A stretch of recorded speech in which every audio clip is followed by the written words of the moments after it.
All right, everyone, welcome to presentation from DBA Fundamentals. This week, we have Mastering Cloud Databases with Snowflake, Concepts, Architecture, and Setup with Surbhi Pokharna. As of, obviously today is July 16th, 2024. In the top right-hand corner of the screen, you should see the names of the three leaders of the DBA Fundamentals group, Steve Cantrell, Shane O'Neill, and myself, Kevin Wilkie. And to the right of us is our Twitter handles, in case you want to get hold of us for any reasons, have any questions, whatnot. Below that is various social media. You can get hold of us and find out more about us, all kinds of goodness. First up is Meetup, the easiest way to get hold of us and see what is coming up in the next little while to see actually what presentations we have available in the near future. Obviously, it's the probably most of you actually found today's presentation through Meetup, and we're able to get onto here. Below that is our website, dbafund.com. It has all of our past presentations, or links to them, and any of our upcoming presentations. Below that is one of my favorite websites, dbafund.com. Call has been forwarded to where you'll actually get our YouTube channel. Be sure is not available. At the tone, please record your message. Hopefully someone figures out how to turn that one off here. Anyway, be sure to like and subscribe to anything you feel you see on there, on our YouTube webpage. So you'll know whenever our latest presentations are available to watch. Below that is our other groups, Twitter, or X as they call it these days, whatever Elon wants to call it, Slack, and our LinkedIn group. Some of our upcoming conferences that you should know about if you've not already signed up for. Past 2024, past 24 Data Community Summit. Easy for me to say. Loads the website and the dates for it, as well as the European Microsoft Fabric Community Conference. Be sure to go to that if you're in Europe. If you're in America and you want to go to a great conference, be sure to go to that as well. Please remember to turn off your video and mute yourself. I will do so in a minute. Hand it over to Surbhi. And please be sure to type any questions you have into the chat window. With that, as a brief look of everything that Surbhi has done, but I am sure she will give a much better description of that. So Surbhi, over to you. Thank you. With that, let me first share my screen.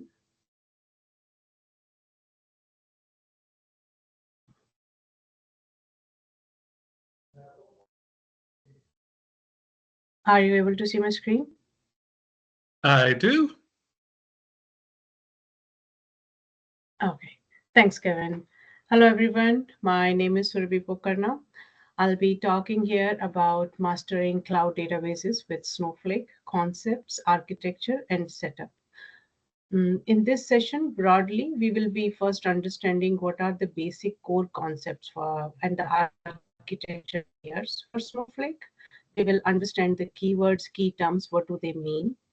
During the journey, we would be looking at how it differentiate typically like with other data warehousing or the SQL Server or other relational solutions.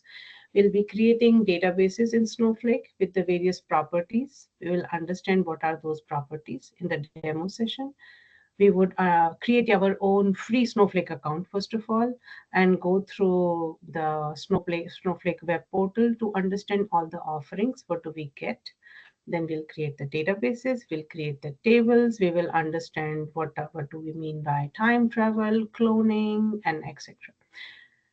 Broadly, and Kevin and I, we were discussing about that. Maybe we will be doing a part 2 and part 3 series sometime in near future with more data loading, unloading, data security, and AI and ML modules, just to focus on those specific areas. So in nutshell, this session is very important because we build the foundation here. So please stay with me. And if you have any question anytime during the session, type that in the chat window. I'll do a certain pauses in between. I'll go back to the chat window and go through those questions and answer that. With that, let me just, so that you do not have any distraction with, just as Kevin mentioned, let's turn off the cameras and I can go back to my presentation slide. Yeah.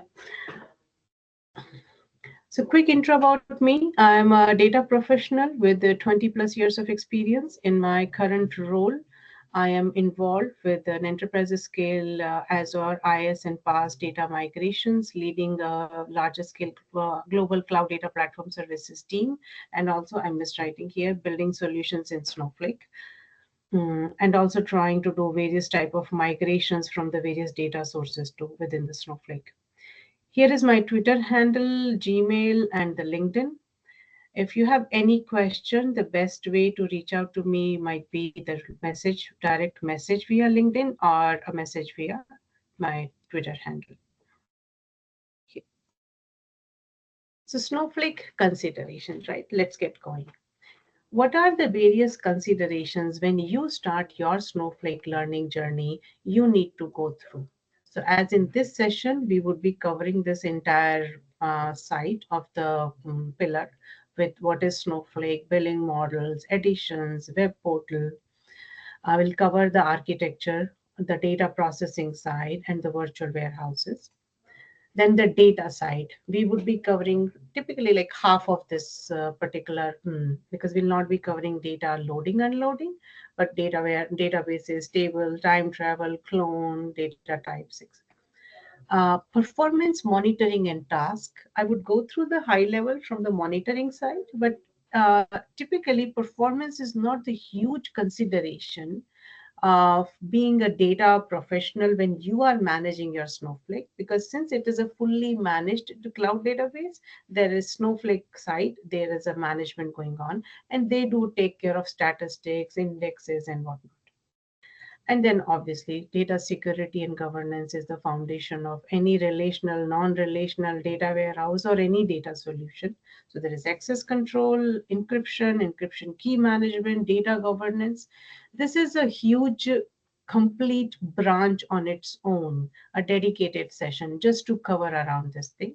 However, we would go through the day Snowflake roles, what you get by default, and how you, when you work with your Snowflake database, how those roles work from a very high level, because it would be a separate dedicated session. So these are the various Snowflake considerations. Moving along, the first vertical, right? We discussed about the billing model, edition, and the web portal. So what is Snowflake? Snowflake is a cloud data platform. It is a fully managed cloud data platform. That's the keyword. Now, when we say fully managed cloud data platform, so what does that mean? And during the demo, the billing model and the editions, when we create our own free account, we will go through that. Now, when we say that fully managed, what is fully managed? So, well, the fully managed means it is deployed by the vendor. So you do not have to worry about the deployment piece that, oh, do I need to have a VM? Do I need to, what resources I would need to begin with? Am I going to take care of patching and all that thing? So you don't have to deploy any resources. Only we go to the Snowflake website where we will sign up and create our account. And then Snowflake would deploy everything for us. So we just have to log in into this. There is no access to OS or hardware. So this is similar to the Azure PaaS databases like Azure SQL database, that we do not have any access to underlying OS or hardware, so which is actually running our Snowflake account. So we don't have to worry about these details, and we have to access the solution via web portal. Then comes the no component administration required. So that means that you don't have to worry about patching Snowflake. You don't have to worry about the ongoing maintenance or taking care of Snowflake itself. And so this is called the fully managed. Then comes the cloud. So as we know, the huge differentiator for Snowflake is it can run on Microsoft Azure, Amazon Web Services, AWS, or Google Cloud. So Snowflake is cloud agnostic. When there are when you are making the decision around picking your data warehousing solution, and you are not sure which cloud you would be building your empire.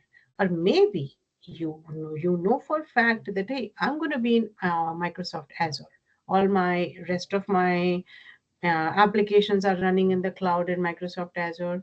However, you have a client which might be in AWS, which might want to get the data. Now, in the data world, when the data is moving around globally with all the geopolitical restrictions, obviously, the key thing is we need to maintain the single source of truth. We cannot have like multiple sources of truths and then multiple places the data is moving around. Snowflake does the best job with that. So let's say here, if you have a data in Azure, you can move around the same single source of truth to AWS and Google Cloud. So with that various replication, that massive networking solution is capabilities called the Snow Grid. And with the Snow Grid networking capability, we can move around the data across multiple cloud providers. So that is the huge differentiator when you pick your data warehousing solution, and Snowflake stands out with that. Moving along, so we know the fully managed, we know the cloud and the data platform. The data platform, that means that it has the functionality. What do you need with the, because if there's a Snowflake, okay, but we need all the accessories to build our high scalable data solutions, which are secured, which are performant, which can go multi-cloud. And so that means that we need a very rich and robust implementation engine, compute engine, implementation platform. So all these capabilities, we get a complete, fully fledged data platform, and it helps us to create the data solutions, modern data solution. And we can also do the data lake workloads by providing schema, read from the external tables, and we will be going through all these things in our demos and other things. We can do data processing by providing different tools to import data and then transform it. And we can also do the data sharing. So the data sharing, as you can see on the screen, this particular data sharing capability. Data sharing is another capability which makes Snowflake stands out, because like let's say that you build your data warehouse. Now, in your data warehouse, you have employees' data, you have some employees' feedback data. And now, in a generic way, after removing all the personal information, how in the latest modern organization employee feels about the hybrid work model or the remote work model or the in-person work model, you have a huge data about, let's say, 500 people, and you have already removed the personalized information PII. So now you want to share that with another department, or you want to share that with another company, or you want to put that as a public share for anybody or everybody to understand that this is what is the 500 employees feedback data. So the data sharing capability help it is giving you building your own data warehouse solution, and then take the piece out and share that with the various levels. It's your choice with your security consideration, just with another department or with another company, or with just put a public information. So this is the data sharing, which is another solution which makes Snowflake stands out. And yeah, so and the app development, it gives a lot of flexibilities and different APIs and drivers and connectors to develop your data solution. So this is what about why Snowflake is called a fully managed cloud data platform. Let's move to the architecture layer. Now, architecture layer is extremely important and to understand, because as I mentioned earlier, right, that architecture layer is the one which in this session we are building our foundation. Better the foundation, robust the foundation, the next time when we will understand the more solutions or the next layers, you would understand it better. So any question during architecture layer, these different three layers, let me know. We'll go through in more detail. So the first layer here, if we go from bottom to top, is the data storage. So now this unique architecture, as we can see, there are three layers. The database storage layer, this is where the data is loaded into Snowflake. And Snowflake reorganizes. So when you load the data into Snowflake, right, Snowflake would reorganize that data into its internal optimized compressed columnar format. And Snowflake would store this optimized data in cloud storage. So this is not our headache, first of all. This is Snowflake's headache to manage, maintain, do everything on this layer. They feel like they have to update the statistics on our tables, which we created. They will do that. It would be happening here in the data storage layer. Snowflake thinks that our data, excuse me, should migrate to a better storage premium SSD, V2, Ultra Disk, whatnot. If you are here on Azure account and internally they are managing it, it's their decision which kind of storage they are going to move your data. And again, underline, right? The security piece, it's something that how do we define when we cover that in a separate session, we will understand. But the bottom line is database storage is the one which Snowflake is managing. So as I mentioned, Snowflake manages all aspects of how data is stored, the organization, file size, and the data objects stored by Snowflake are not directly visible or accessible by customer. So we cannot see all this. Just a second, let me, there's some background noise coming from my side. Take care of that. Yeah. So where we were? So yeah, so the data objects, when we create, what we see the table, views, structure, right? The regular one. What is going on underneath? It's you, we don't have to worry. So that is not our accessible in underneath layers, how they are stored, or like SQL Server, SSMS, and you see the entire structure, we see that, but we don't see beyond that process, that level. Second, and the most important layer, let's understand this really good, query processing. So the query processing is, this is what is your business. We have a requirement to create an employee database and import certain data into that. That is my business. So when I do the data creation, that means what do I need for my business? Obviously, we need the code to do the creation of objects, but then for that particular piece, I need a certain compute. And when I create the employee database, I need a compute means a certain CPU and memory, right? In the cloud terminology, we call it compute. But in the Snowflake terminology, we call it virtual warehouse. So by default, when you create your Snowflake account itself, you get a by default one virtual warehouse, which is there, a virtual warehouse. You can pick the size of that virtual warehouse. Now, within one database, that is the beauty of the solution or the Snowflake databases. Within one database, now I have 5 tables. My 2 tables are lookup tables. I created one time, inserted some data, and people are reading from that lookup table. Not a big deal. My third table is where I do the huge import every morning, and during the evening time, I take the huge export and move the data somewhere else and all that. So when I do that, during those time windows, I really need a huge horsepower or huge compute. So we can create a separate virtual warehouse just to handle that compute. So that way, it is giving us the option where you can have individual like databases created on various compute level. Individual objects can also be created on various compute level. So within one database, like I can have a schema landing zone and I can have a schema called processing zone. Every morning I do in landing zone. So that time I use for the landing zone tables, I use a different virtual warehouse. And for the processing zone, I use a different virtual warehouse. So this is what is in nutshell. The query execution is performed in the processing layer. Snowflake processes queries using virtual warehouse. Each virtual warehouse is an MPP, and we'll understand what is MPP, compute cluster. It is composed of multiple compute nodes allocated by Snowflake from a cloud provider. Now, this depends, so like obviously whichever the cloud provider we would pick.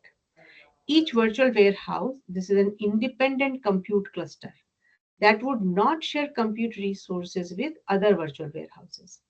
As a result, each virtual warehouse has no impact on the performance of other virtual warehouses. So this is like, if I just take one example, that you want to run the update statistics on one table. And for that operation, you can pick a separate virtual warehouse here. But that update statistics, like, just clarification, right? We are not doing it. Snowflake is taking care of all that. But here in the event of, like, if you're in SQL Server and you are running the rebuild index and whatnot, everything will take the same CPU memory or the compute what you have allocated for that particular VM or the databases, or in the past, like how much size of your past database you have picked. Here, it helps you to distribute it further with the virtual warehouses. An individual virtual warehouse can have their MPP architecture, multiple compute nodes, so that can be further distributed the workload. And the last layer is cloud services. So the cloud services is which is managed by Snowflake. I love this part actually, because as I said, you're not worried about statistics, authentication management, infrastructure management, metadata, query parsing optimization, which execution plan it has to pick, access control, all that is managed here in cloud services. So that means when we create our Snowflake account, by default, we get one Snowflake database. Everybody gets that, irrespective of the edition or what you pick. And within that, all these management layers are there. So query processing, which is your data processing, my employee table, my employee database, but the cloud services, which is managing that statistics of employee table. So the money or the compute, what I would be spending zero for the cloud services. I would be spending on my virtual warehouses for my workload, for our workload, which is important for our business. So the cloud services, when you would see the billing statement, obviously their billing itself is like a very detailed module, but cloud services are part of the Snowflake database and the Snowflake compute. So it is not being added in your virtual warehouse when you are doing your data processing. You're creating more and more virtual warehouses. That is your data processing, which you would pay money for, obviously, but you would not pay money for the cloud services and the compute or the amount of horsepower which would be used to manage this. Okay. So with that, do we have any question, Kevin, so far?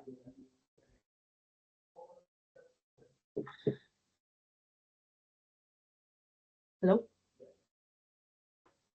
Let me see the chat window.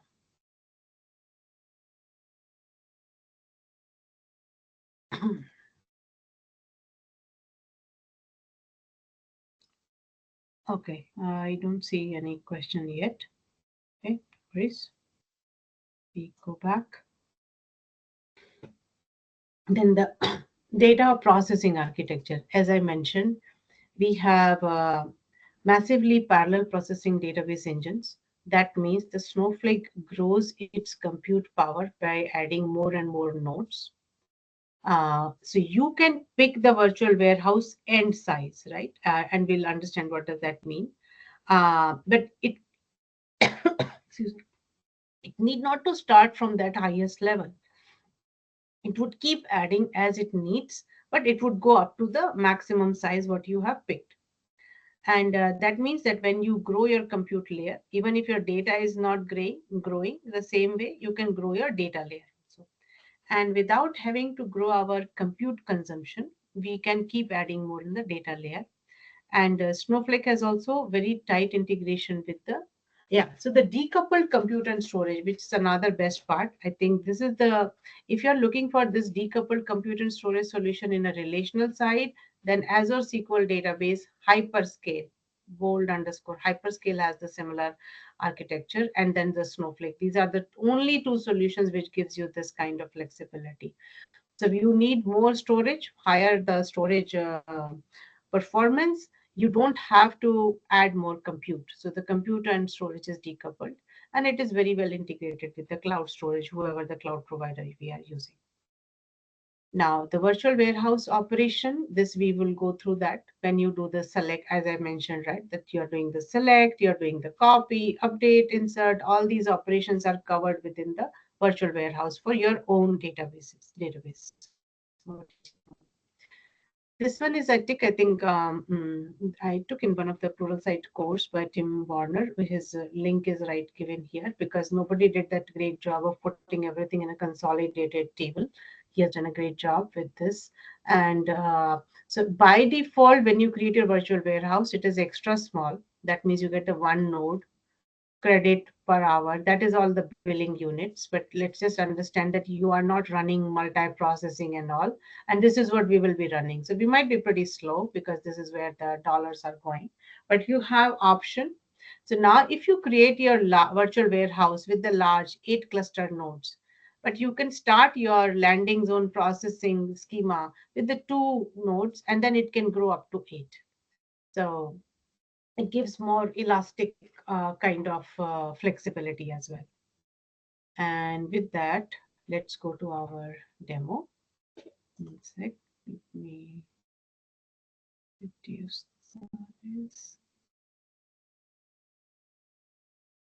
Yeah. I am creating a new Snowflake account. So this is where we start understanding the additions. Are you still able to see my screen? We do. Okay, great. Thank you. So when we start for free, okay, so now you write your name. Just let me put that thing, whatever, just let me, yeah. So now when I continue, yes, there you go. So what we get here, when you can start a free account. Everybody please go on mute. If you're, Scary stuff. let me see who is not on mute. Sorry guys, I'm going to put you on mute.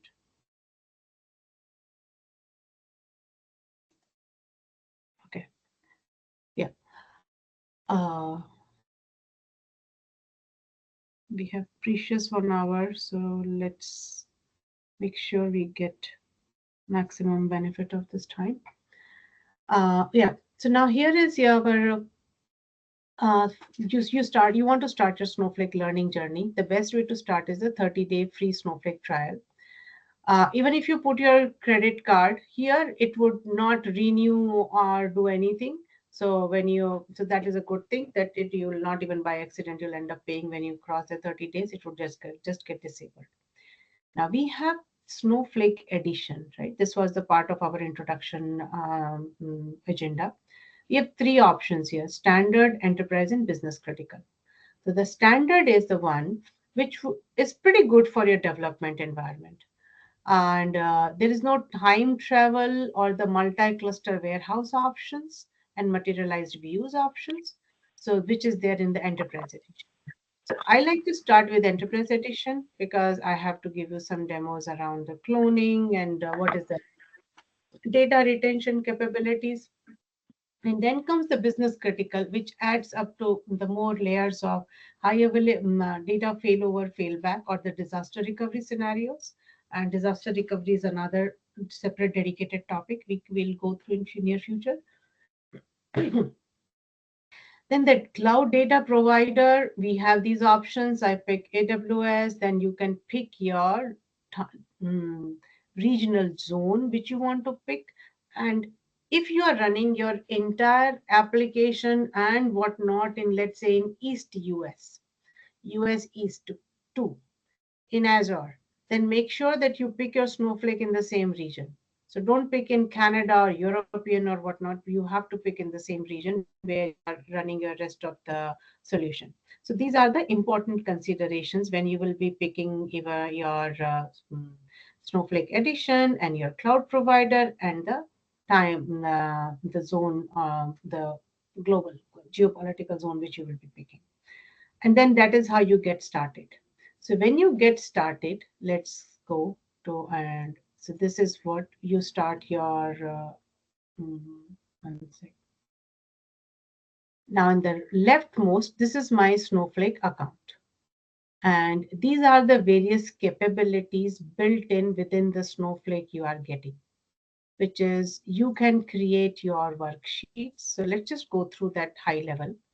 That you can create your worksheets, which is nothing but that Azure Data Studio, where you can create your scripts, you can save them, you can share your scripts with your rest of the team members so that not everybody is managing multiple versions of the scripts. It is it, and when you make your changes, it is auto saved, and and so this is that your work areas, and it gives you a couple of other options also. When you create, so now what I did here so far, I created my account. So now this is the one Snowflake database I mentioned, right? That with the Snowflake database, by default here in this, let's just quickly go through that, this screen. Yeah.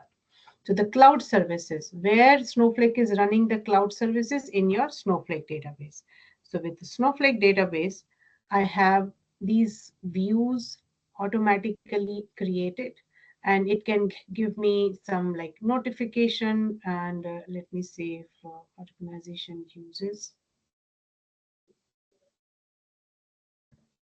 Right. So there, it can give you a lot of information around how many objects you have, who is accessing those objects, auditing capabilities, and health of systems, the data privacy. Let me just go through this. Okay, so this is more the accounts. Right. So the databases, when we will be creating our own databases, you would see them getting created here. Then the data products, these are the ones built-in capabilities within that, as I mentioned about, you can create your own data and create the private sharing. That would be a separate session by end of this year. And you can do the public sharing. Monitoring, we will go through when we create our databases. Admin, this is important. So by default, when I created my Snowflake account, I got this warehouse, compute underscore warehouse. This is the naming convention Snowflake is picking. The size of this particular warehouse is extra small. That means it is running on a single node. Remember, we saw that the table. It's running on a single node, and current state is running because I was working on my query processing layer. I was working on my this particular middle layer, query processing, creating databases and all. That is why this virtual warehouse is running. If I do not do that, and I keep logging, then this virtual warehouse status would be in paused status. So it would not bill me anything. So each virtual warehouse, for each processing when you create, let's assume like you have 10 virtual warehouses and you're using them only during a certain time. Other than that, automatically they will go and stay in the paused status. Users and roles. So when you create your account, and we'll have a one slide just around this thing. These are the by default roles. When I create my account, I am account admin, which is like a SQL Server sysadmin kind of thing. Now, if there is an organization where 10 people have created their accounts, and there's a CFO who wants to see that, oh, how my all 10 accounts are doing, what is going on with the billing and all, so that CFO would get the access as org admin. So the org admin is above all these accounts. There can be multiple organizational accounts. They all individual accounts would be account admin. But if there's another account, I would not have account admin privileges there. But my org admin would have that. So it is like a super user. An account admin is equivalent to my sysadmin privileges for my this SQL instance. Let's just assume that. Public is a default when you get that. Security admin when you're creating roles, taking care of this. And sysadmin is within the tables you can have little elevated privileges. It is not equivalent to sysadmin for how the SQL Server sysadmin is. That account admin is equivalent to that sysadmin. And user admin is when, like, you create multiple schemas. I don't want to have one user access to my other lending zone. I want only have my users to access from the other schemas. Then you can go through those particular roles. So these are the default roles. Hey, Kevin, is there any question?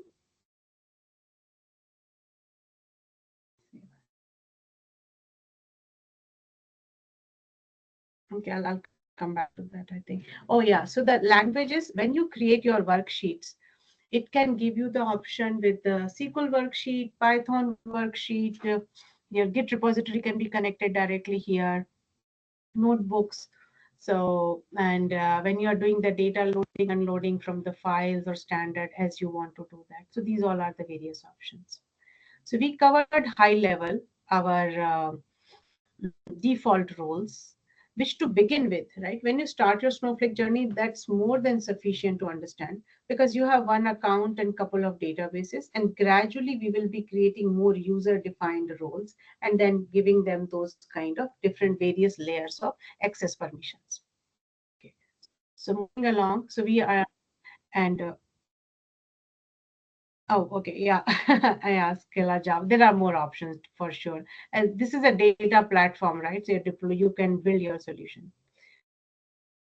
Now, currently, by default, when I started my free account, I got a Snowflake account, which got expired when after the free days. And when I added my credit card, and here I have the Surbhi. This is the one I created my account, and I gave this account admin privileges.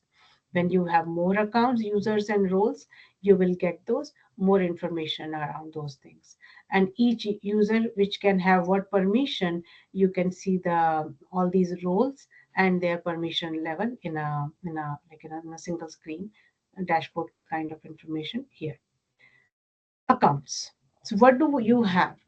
Now, this one is an enterprise account which we created, and it has its region where the data is moving and the cloud provider. So you can go through all these things when you create this account, and this is your admin console where you will be using this to manage all of these areas. Security is important from the perspective of here you get all the sessions. So it is like an extended event of the events of SQL Server if you want to just understand as if like a by default extended event or auditing is enabled, which we do that manually, but here it is automatically enabled. Now this layer, admin layer, 100% is running in the the top layers, cloud services. That's where all the compute or the management is happening in the cloud services. They would not come on our way when we are doing our own virtual warehouse data processing. And then billing and terms and all that is something that's a separate discussion. But yeah, this is where you get your billing statement. Okay, so now with that, so what we can do, we can create our SQL worksheet, as I explained earlier, and we can go through those SQL worksheets and understand and reuse those existing worksheets. So I do have my SQL worksheet for the Snowflake database and tables, where we will be using that worksheet to create databases and tables. A quick recap. We went through the basic concept. We went through the architecture layer. We understood the web portal and the three editions which are available and how to start getting started with your free account.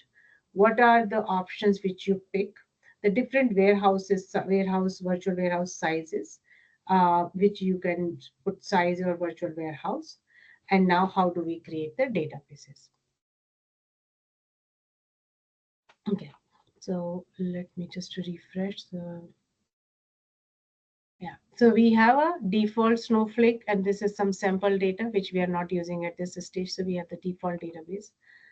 Now this is the query window or SSMS query window or this Azure Data Studio query window. At this stage, I have not selected any database. So this is the drop down where that like the use database, you can select your databases.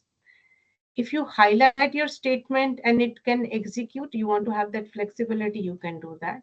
Or what you do, you like select this particular statement, like I just want to have, like, for example, drop this database, and you don't even, yeah, select this statement, excuse me, and it would error out because I've already dropped, but just here is that execute command, which you execute a button, which you can execute the query. So like I executed, it does not exist. So, and another shortcut is you just click here in front of the statement which you want to execute and press enter, control enter together, like that. So the control enter together. that would also execute that particular line. Or you want to execute 4 statements together, then you select all of them and then click on this execute button. So that is how we execute. And now currently it also on the right side, my role is account admin. I am in compute warehouse, virtual warehouse, which is extra small in size. If I change my, create more virtual warehouses and I want to run, then you can refer your various virtual warehouses. In current reference, there is no database selected when it is running under this. And I want to share this worksheet with my colleague. I want to have the code version. You can do whatnot here. Okay. So to begin with, how we will start, we will first do the database creation. Now, with the database creation, we will understand various options what we have available, and then the table creation and all those what all options are there, and then we'll clone the databases. So now with the create database by default, right? This is the create database matrix, the simplest thing. So I select this thing and I execute. It was going to create the create database. Now, when you do the show database, here, what do I get? Now the matrix database is created. So now let me refresh, and here on the other left side, you would see the matrix database. This is the information schema with all the views, the same about that how many tables are there, who is accessing what. And this is the public, which is my schema. You can rename the public schema to your landing zone, whichever the you want. And currently we don't have, oh, I had my this thing created with 7 days retention. So I got my old table. Let me just refresh if that is the, okay, yeah, currently there is no object there. Now the matrix database with the default properties, the most important thing which you would see here, retention time. By default, when you create the database in Enterprise Edition, remember there was in Enterprise Edition, what it said, 90 days time travel. So you can go back up to previous 90 days and retrieve your data. Now here, by default, when you create the database, even though it can go back up to 90 days, but you have to create it with what retention you are picking, or it will take the by default 5 days retention. So this is what it picked, the 5 days retention. So show databases, that is important. So when you create the database, it is a database with the time travel option given to you, but we are creating the database by default with the 5 retention days. Now, there's another option. Let's say that you don't want to retain that database more than 24 hours. It's your staging database. So then there's an option to create the transient database. So in that transient database, that means what? That there would not be any time travel option available. You can create, and we'll create the transient database. But before that, these are the two concepts, very important, which we have to understand. So I have put a lot of notes in my demo itself so that it can be self-explanatory, not only the scripts, but the concepts. So 5 days, like 5 days historical data, by default, when you create, it is going to retain.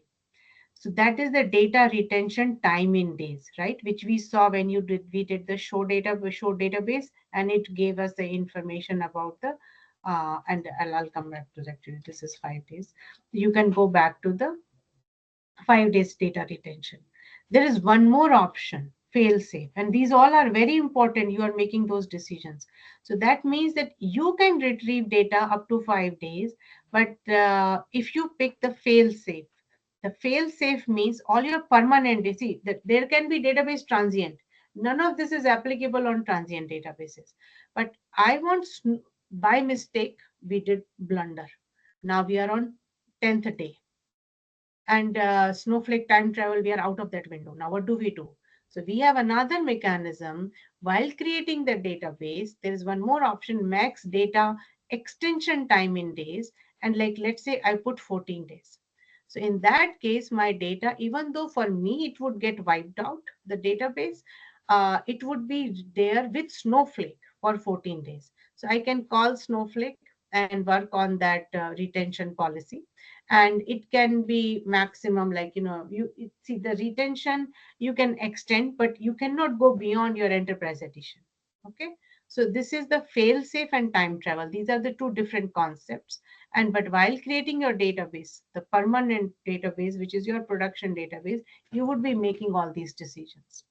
Now, with that, there is an option to create transient database. So as a you so far, what do you see here? We have, oh, why so slow? Yeah. So we have this matrix database with the 5 days retention. Now I create transient database, and 1 minute.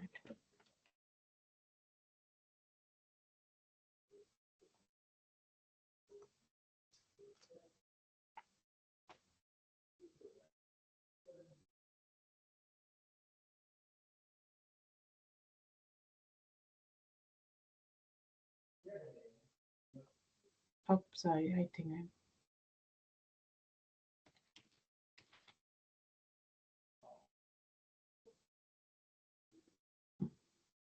So now when you create transient database, and then you see the transient database name is transient matrix. The transient matrix database retention is 1 day.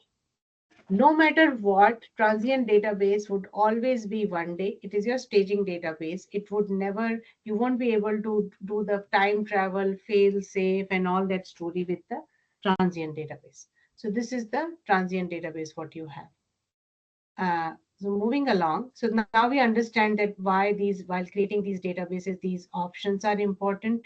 And you can have now you're creating multiple staging database, pick the transient option, so that you are not getting, like, build for all those more options or fail safe and time travel, but vice versa, you have to understand that. Okay, now moving along, we have to clone database.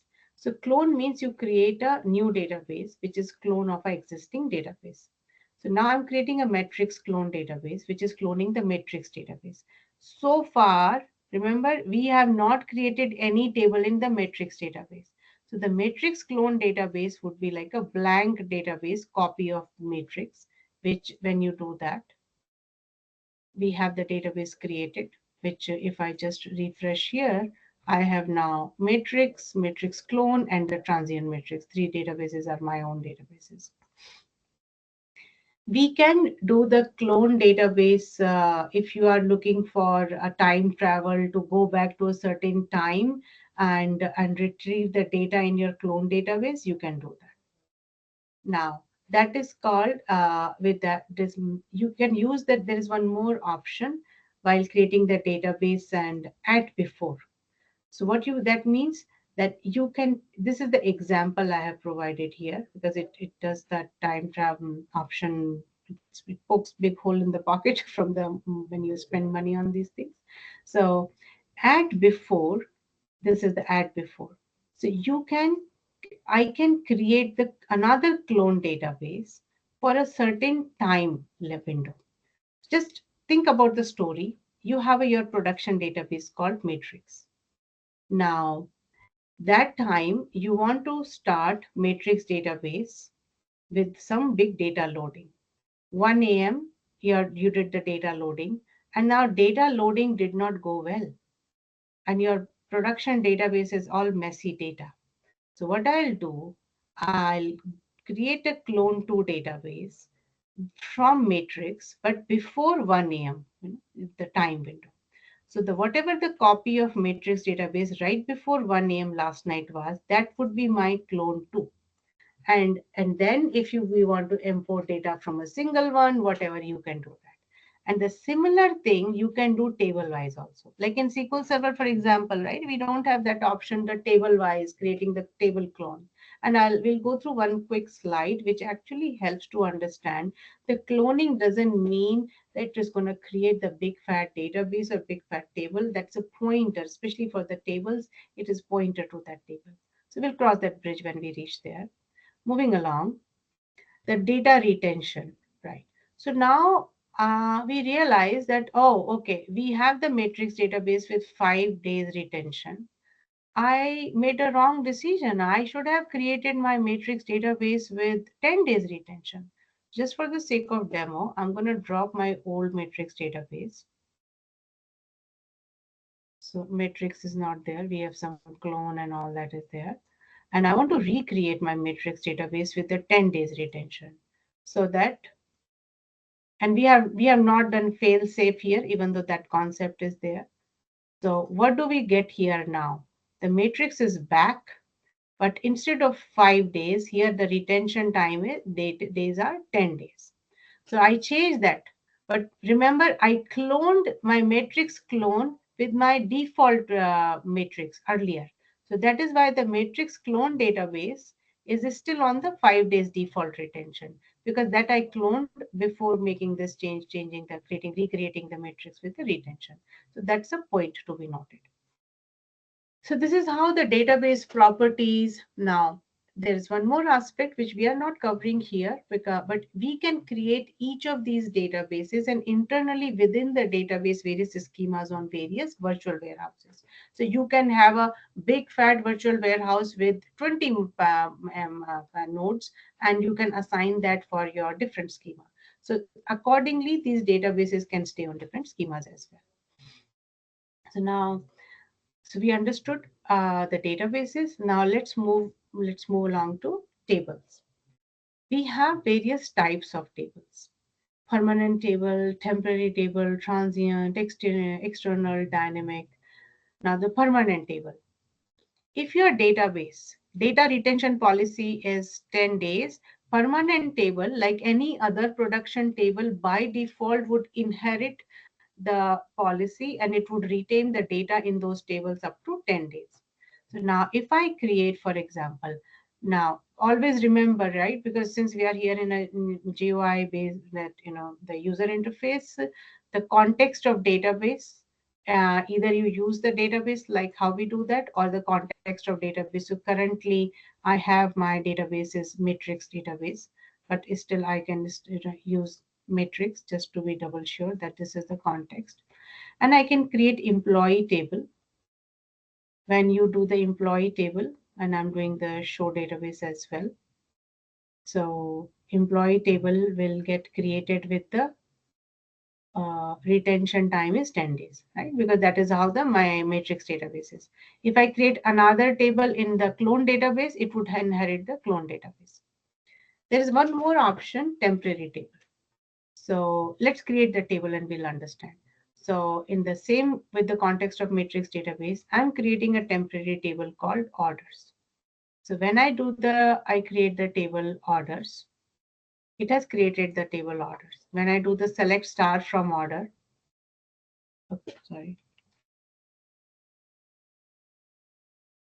it is as good as, so since we don't have any data, but if I pick this thing, select star from orders, and I start a new SQL worksheet with the same matrix database context.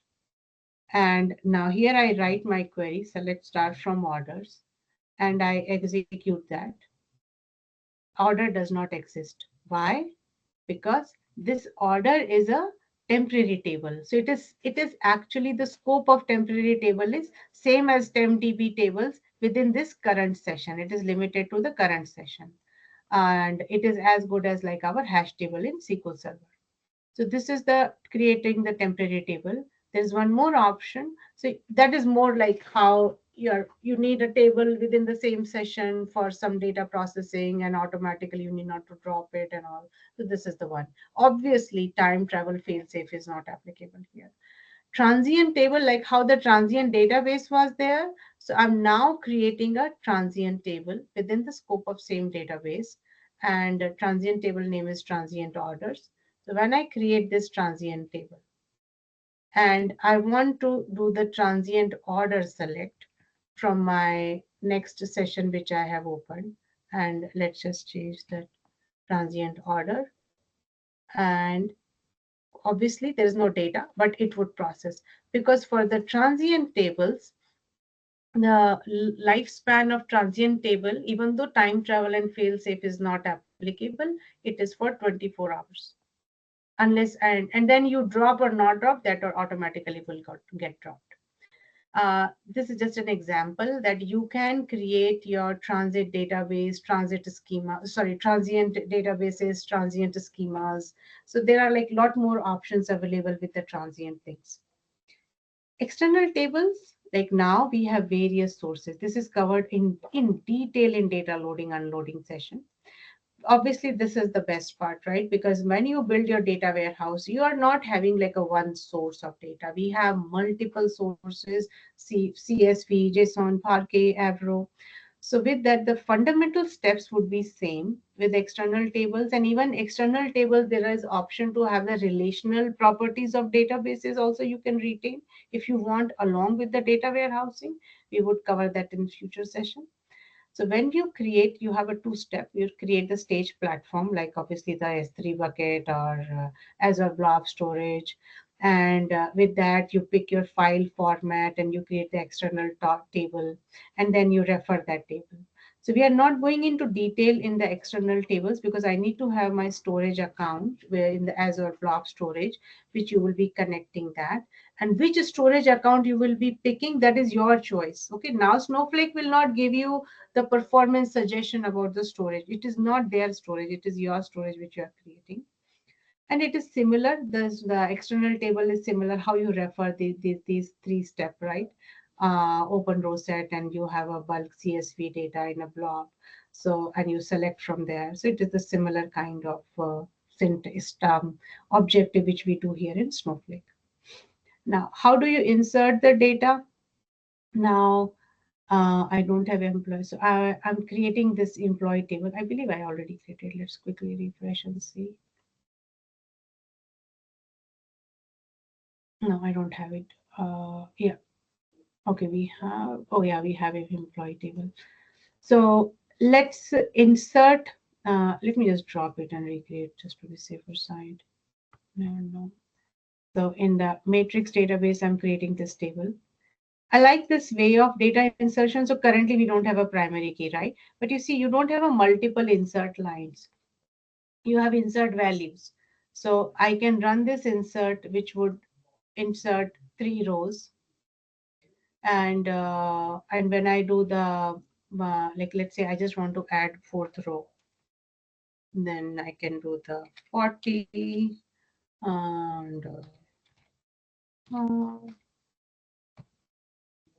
and execute that as well.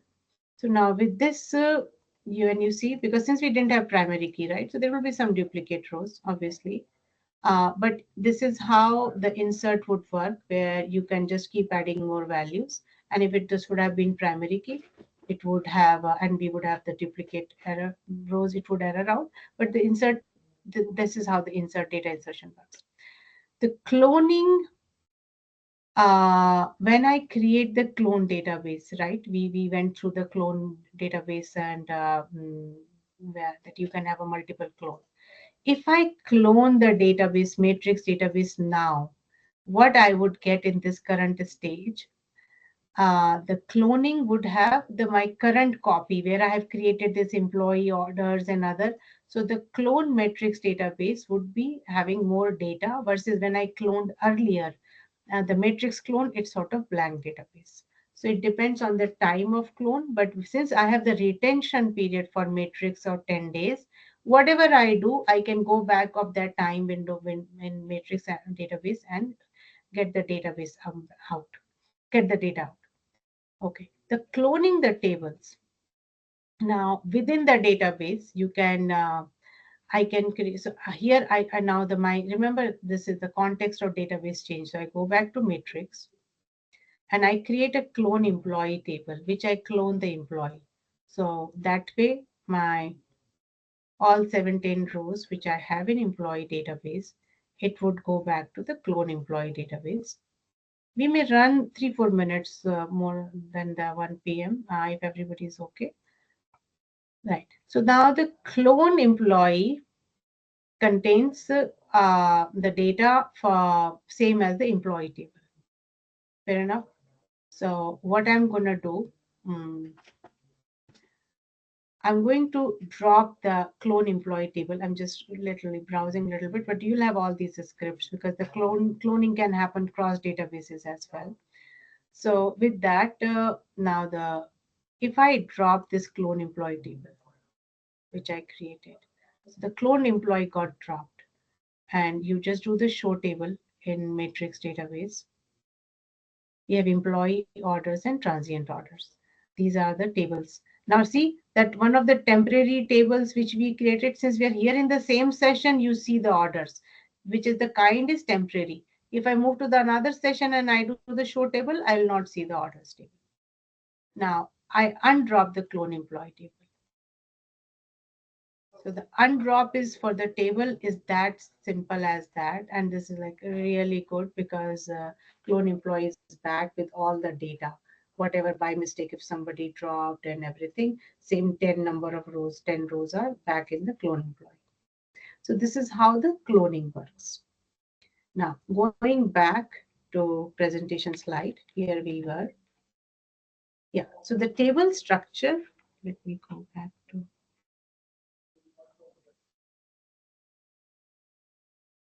So the all data in Snowflake table is automatically divided into micro partition. And when I'm talking about the permanent tables. I'm not talking transient or temporary tables.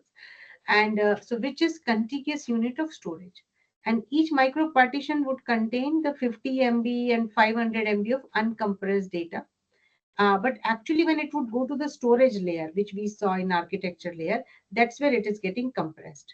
And temporary tables would have not necessarily would have fail safe or all other mechanism involved, applicable. But now just remember this micro partition, because that is why, let's just move the clone table architecture, how it would work. When you create your every employee table. For example, we have employee 1, employee 2, employee 3. Now we have internally micro partition 1, 2, 3 for those 3 employee table. When I create a clone, my single table is a 5 terabyte, but your clone table is just a pointer to the original table with a different micro partition.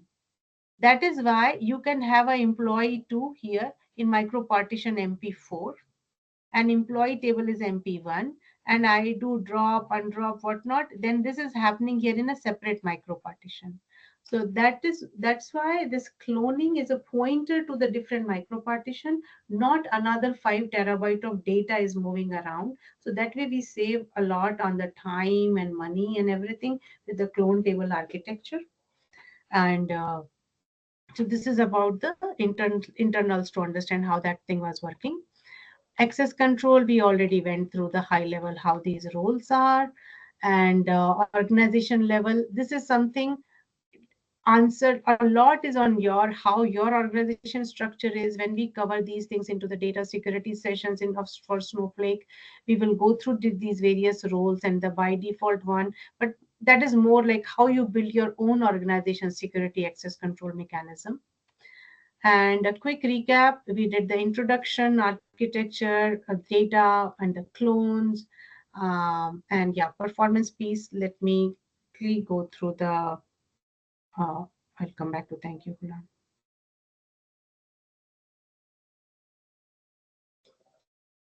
The monitoring is the one where when we were executing these queries, right, the duration and how long it took in compilation and execution, all that information is stored here in monitoring.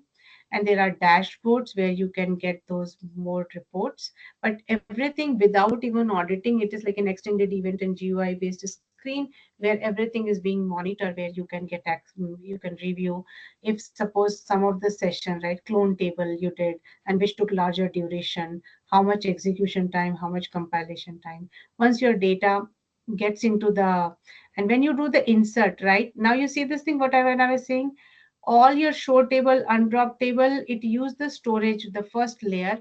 Only virtual warehouse, which is your money, was used when you did the your application, like you inserted the data, right?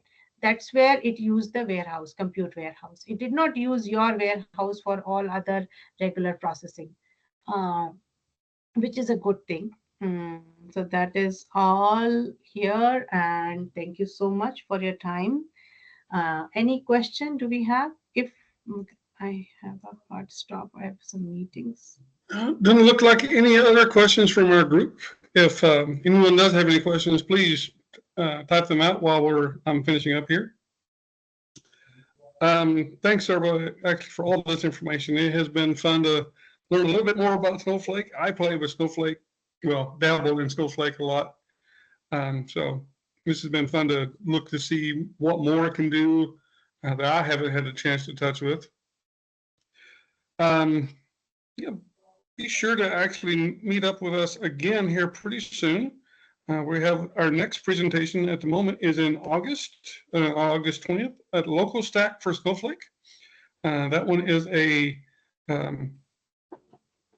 partner event where it actually talks about Local Stack. It's a brand new thing that's coming out.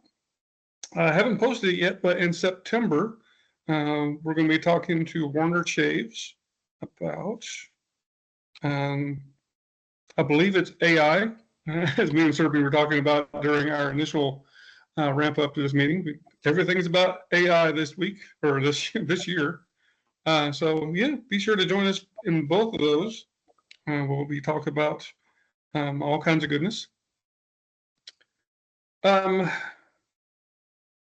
So behind the scenes, while I've been yammering, Surbhi's been answering questions, which is always great. She did ask, or Tyrone asked, does retention equal backup? And Surbhi actually answered yes. I'm just saying this for the people who don't have access to the chat for whatever reason. And final question before we finally end up here for the day. Surbhi, do you have any comments on the possibility that Fabric could replace Snowflake?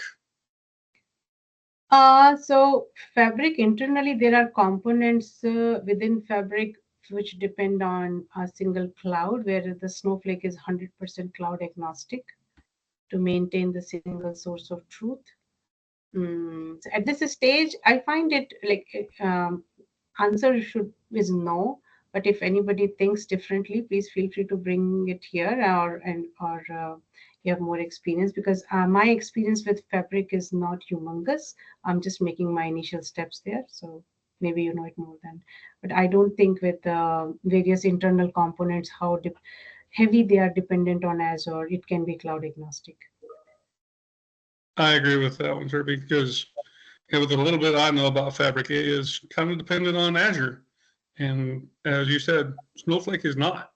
So if you're on AWS, Google Cloud, or any of the other cloud providers that Snowflake is either going to put in there, because you know more coming soon at some point, if there's any way possible, then it will happen.